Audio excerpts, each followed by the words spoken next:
Esse é o Expresso Sindimepa, um podcast do Sindicato dos Médicos do Pará, sobre atualidades e informações. Siga nosso perfil na sua plataforma preferida e acompanhe todos os episódios. Olá, tudo bom? Sejam todos bem-vindos ao nosso Expresso Sindimepa, o podcast do Sindicato dos Médicos do Pará. Hoje trataremos de um assunto muito importante, levado pelo Sindimepa à COP30, a relação entre saúde e Amazônia e a ação climática, uma discussão fundamental para o presente e o futuro do Brasil. Hoje trouxemos dois convidados ilustres, muito importantes, que com certeza contribuirão muito para o nosso tema. Os doutores Walter Vanderlei Amoras. Seja muito bem-vindo, doutor. Por favor, se apresente. Antes de mais nada, agradecer o convite feito por essa organização importante para a categoria médica, né? Sou médico formado pela Universidade Federal do Pará, a turma de 1970. Sou especialista em saúde pública pela Fiocruz e doutor em doenças tropicais pelo Núcleo de Medicina Tropical da Universidade Federal do Pará. Perfeito. Seja muito bem-vindo, doutor. Obrigado. E o doutor Paulo Bronze. Doutor, por favor. Olá a todos, eu sou Paulo Bronze, sou médico ginecologista e obstetra, eu tenho formação em gestão e auditoria e a gente está muito, quero agradecer o convite, né, para participar dessa nossa conversa, que é muito importante com ela falar sobre o clima e saúde, né, hoje é muito importante reconhecer o que está acontecendo na nossa Amazônia. Perfeito, uma honra recebê-los. Aqui ao meu lado, meu parceiro, Eduardo Amoras. Tudo bom, doutor? Tudo ótimo, Mayra. Que honra tê-lo aqui. Honra minha. Por favor. Eu queria agradecer também a presença do Paulo e do Walter e dizer que é uma oportunidade excelente porque faz reverberar, não só pelo Sindimepa, mas para toda a sociedade paraense, a repercussão que a presença do Sindimepa na COP trouxeram em relação a esse assunto que trata das ações climáticas que vêm interferindo na nossa dinâmica de equidade, né? Hoje falamos de iniquidades, trazendo problemas que afetam a saúde da população e também diretamente do médico que cuida dessa população. Como não adoecer junto, né? Então, eu acho que tem muita coisa para a gente conversar e eu espero que todos os nossos convidados e seguidores estejam junto com a gente para que possamos trabalhar muito esse assunto e fazer reverberar ainda mais. Mayra. Tá certo. Agora falando sobre o contexto de COP30, nós tivemos uma participação muito grandiosa dentro da COP30, né? Nós enchemos, inclusive, uma sala com participantes interessados para discutir o assunto sobre saúde e ação climática. Enfim, dentro desse contexto, doutores, eu gostaria de iniciar minha pergunta para o doutor Paulo Bronze. Por que a discussão entre saúde é tão importante quando falamos de Amazônia e mudanças climáticas? Bem, esse eu acho que é um tema central hoje com relação às mudanças climáticas, né? Esse eixo é com relação à saúde. Quais são os impactos que tem as alterações climáticas com relação à saúde? E a saúde daqui da Amazônia, do homem que vive na Amazônia. Então, muito tempo, já tem mais de 20 anos, que se discute o aumento da temperatura global, né? Nesse período todo, com as discussões a níveis mundiais com relação das emissões de gases, né, que se sabe cientificamente que aumenta, né, a temperatura terrestre e o planeta precisa se resfriar, né? Tá. Quando a gente traz para a nossa vida aqui, né, nós somos 5% do planeta, a região amazônica é 5% do planeta, mais ou menos. Será que isso traz alguma reverberação para o planeta? Se a Amazônia está bem ou está mal? Essa é a pergunta. E o que se sabe hoje, sim, né? Pelo menos pelo hemisfério sul, a gente sabe que se você degradar a Amazônia, se você destruir a mata, você altera essa parte climática, né? E aí você tem, inicialmente, as alterações com relação à saúde diretamente quem vive na Amazônia. Pelas secas, pelas enchentes, né? Pelos aumentos dos vetores, porque nós somos uma área de risco de zoonoses, malária, leishmaniose, a dengue, a chikungunya. Então, todas essas doenças, né, elas aumentam com a alteração, com o aumento da temperatura. Então, é muito importante, né? É muito importante essa discussão, o eixo com relação à saúde com as alterações climáticas. Perfeito. Walter, vamos nós. Mediante a fala do Paulo, sabemos que essas transformações ambientais naturalmente acarretam males e que esses males estão se refletindo na nossa prática médica. Na sua vivência como sanitarista, eu imagino que você passou por várias etapas evolutivas dessas mudanças, né? E eu queria saber a sua contribuição, a sua experiência em relação a esses últimos anos na prática médica, o que esse impacto de mudanças climáticas vem trazendo para a prática nossa enquanto médicos. É um questionamento atual muito sério, né? Primeiro, a gente começar a entender, como falou o colega me antecedeu, na importância entre a relação das mudanças climáticas e a nossa região. Por que isso em termos maiores?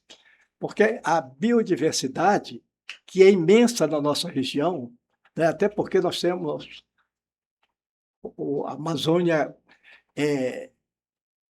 cobre o maior banco do planeta, aqui na nossa região.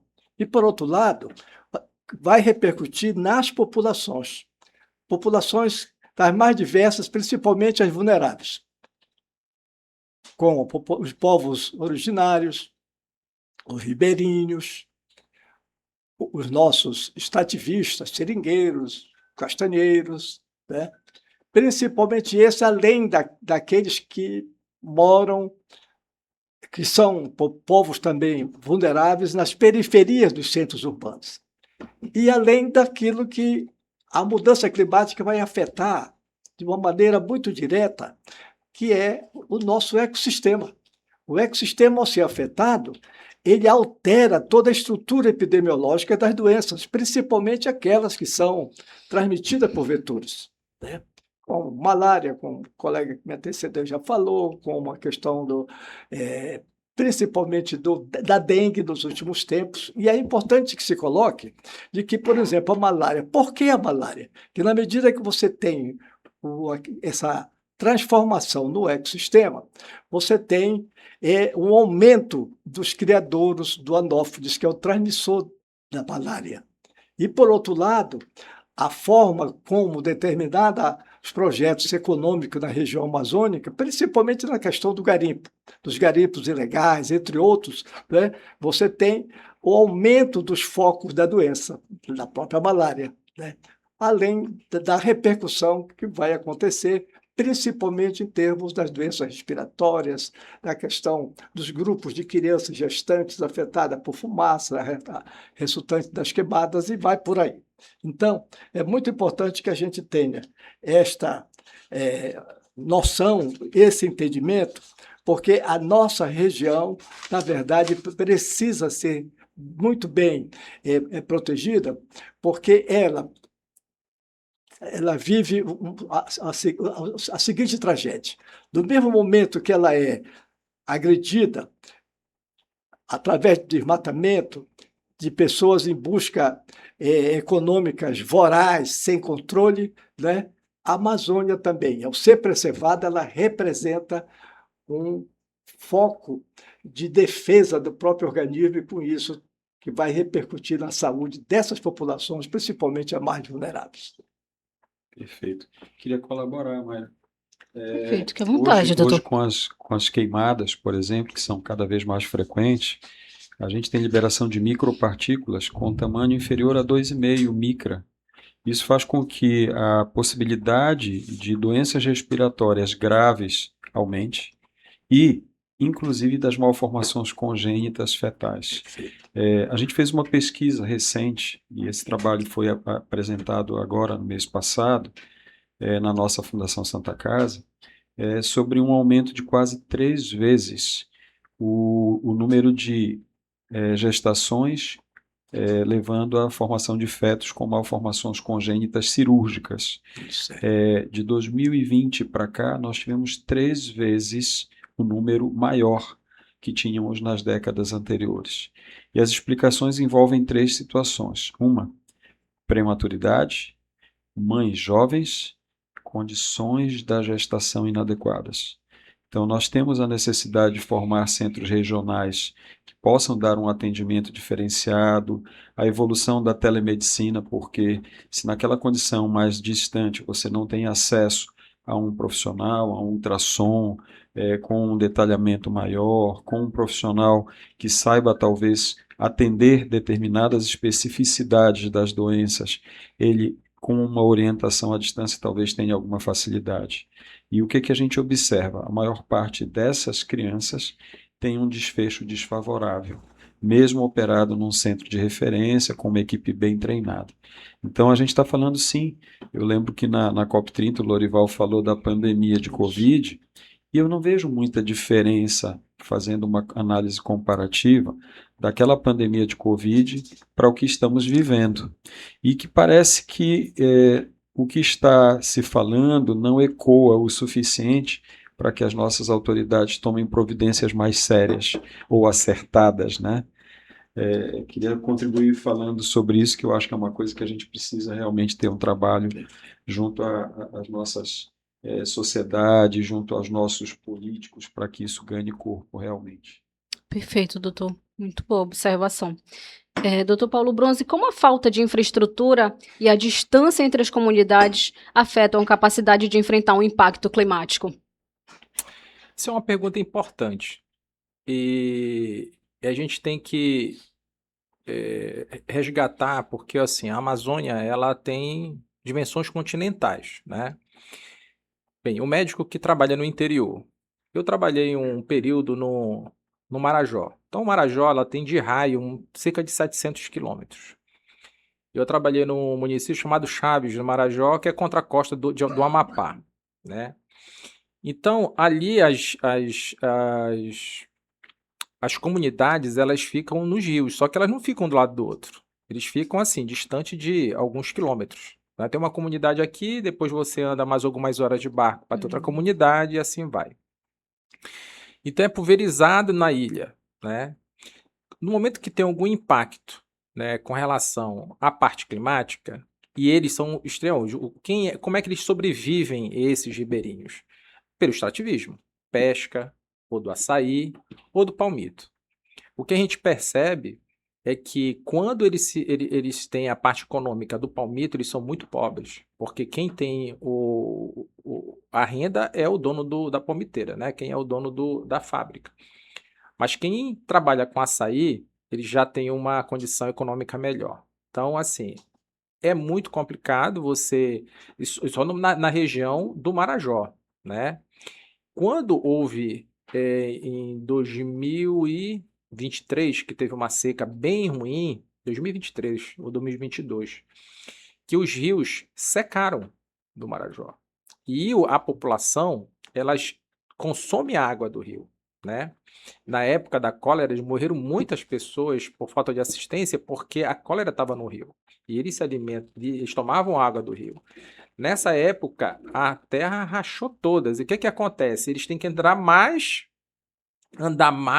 para trás de alimento, consome a água que está ali parada, junto com os animais, porque os animais também têm que consumir, né? E acabam tendo diarreia e outras infecções. E isso, há uma sobrecarga em cima da saúde pública, né? Porque o município precisa ir até esse município que está muito distante. Então, lá não tem estrada. Então, você tem que andar de barco. Tem hora de motor, hora de diesel. Você tem que levar rancho, você tem que levar uma equipe médica. Não só a equipe médica, mas você tem que levar medicamento, porque a população não tem dinheiro. Às vezes você tem que dar substância de alimentação mesmo para eles, porque também não tem o que comer. E doente, né? Então, a alteração climática é isso, porque eles precisam do rio cheio para que eles saiam para pescar, para caçar. E se o rio está seco, eles não têm como sair. E quando está doente? Aí é muito mais difícil. Às vezes a gente tem que chamar helicóptero do estado do Amapá ou de Belém para fazer alguma emergência de alguma gestante ou de alguém que está passando ou teve algum acidente. Mas é muito ruim a vida nessas regiões mais distantes do nosso estado. Perfeito, Paulo.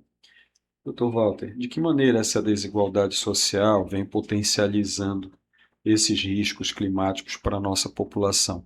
Queria só lembrar que quando a gente fala de população amazônica, a gente está falando de 8 estados, e esses 8 estados representam, como o Paulo mencionou, quase que 60% do território brasileiro. Então, 60% é uma área enorme, é uma vastidão de território, e muitas dessas áreas sequer são habitadas, né? Então, como é que a gente poderia enxergar melhor essa desigualdade social potencializando isso? Veja só, as desigualdades sociais, principalmente na nossa região amazônica, elas funcionam como um efeito multiplicador dos agravos, né?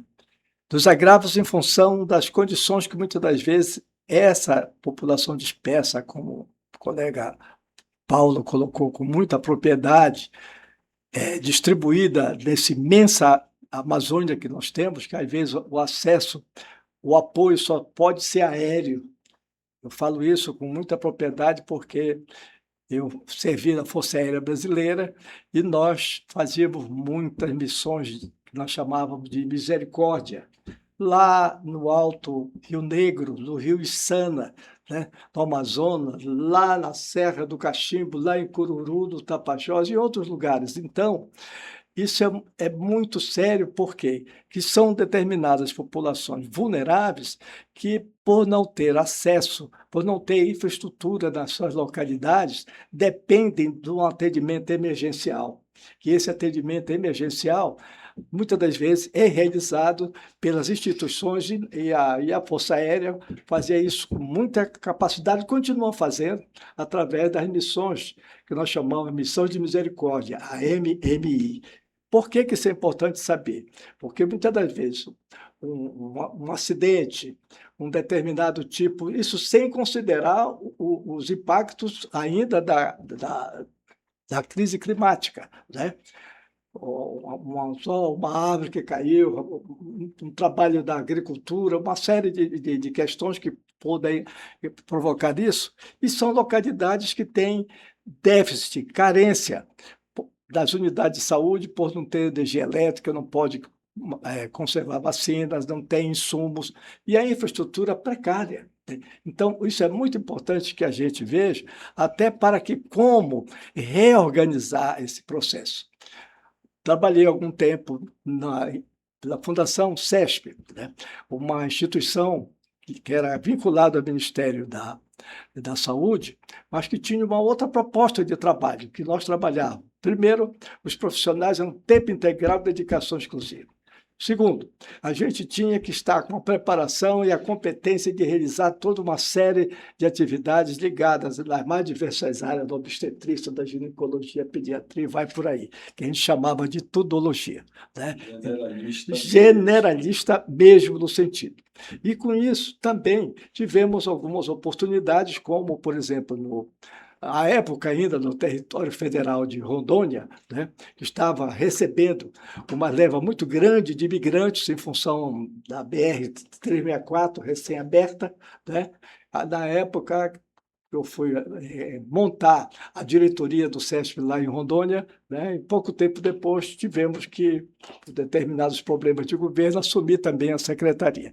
Por sorte, eu tinha levado o meu projeto lá da Escola Nacional de Saúde Pública, da Fiocruz, né? Que era implantar o sistema de vigilância epidemiológica, que nem isso tinha, né? Aí começamos a trabalhar, por quê? É através da epidemiologia, através das variáveis epidemiológicas, ambientais, de saúde, populacional, populacionais, socioeconômicas, que a gente vai ter um retrato aproximado das dificuldades que vivem em determinadas cidades, determinados povoados, até para indicar o que fazer, como planejar em cima desses dados, que é o grande desafio que está colocado hoje. Aproveitando o gancho, Paulo, síndrome hipertensiva materna, calor, falta de medicamento, falta de um alimento saudável, né? O que fazer? Então, interessante. A hipertensão na gestação, né, é muito grave e eu tratei muitas pacientes na Santa Casa, né? Sou obstetra e de formação, e a minha casa de formação é a Santa Casa. E eu passei ali mais de 10 anos tratando de pacientes com hipertensão, né? Perdi muitas pacientes jovens devido a isso. E hoje a medicina ela tá tem um pouco mais de tecnologia pelos estudos, né? Existe uma forma de prevenção, mas precisa o quê? De investimento na área da atenção básica.